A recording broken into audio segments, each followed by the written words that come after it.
మాకు కూడా ఈగో కొట్టేసింది. ఫ్రీగా వస్తే ఫెనాయిల్ కూడా వదలరు అని పెద్దలు ఊరికే అన్నారా?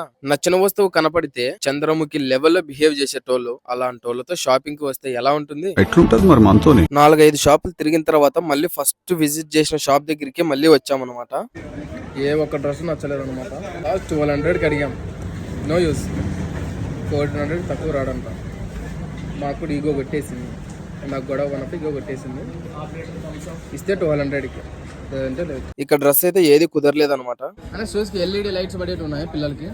ఇక షాపింగ్ కుదరలేదని చెప్పి తిరిగి వెళ్ళిపోతుంటే బ్రదర్ కాల్ చేసి షూస్ కావాలరా అన్నాడు. ఏ బ్రాండ్ ఏ కలర్ అడిగితే కలర్ బ్రాండ్ ఏదైనా పర్లేదు బ్రో, కానీ ఖచ్చితంగా షూస్ కి లైట్స్ పడేటివి అయితే ఖచ్చితంగా కావాలన్నాడు. సరే అని చెప్పి 4-5 షాపులు తిరిగాం బ్రో. అయినా ఇప్పుడు ఇవన్నీ ఎందుకు బ్రో, చిన్నపిల్లోడికి కదా అంటే, ఇంటికి వెళ్ళిన తర్వాత వాడు పీక మీద కట్టి పెట్టి అడుగుతాడా, 2 months నుంచి అడుగుతున్నాడు. తీసుకెళ్ళకపోతే నా పని అయిపోతుంది, ఖచ్చితంగా తీసుకురారా అని చెప్పాడు. ఇక ఎన్ని షాపులు తిరిగినా సరే అవి దొరకవు. ఎందుకంటే ఎంత తిరిగినా దొరకడం లేదు బ్రో. పిల్లల షాపింగ్ అంటేనే అంత కష్టం. చిన్నపిల్లలకు కదా, ఇంత తేలిక దొరకవు. ఆన్లైన్లో అయితే దొరుకుతాయి మనకు.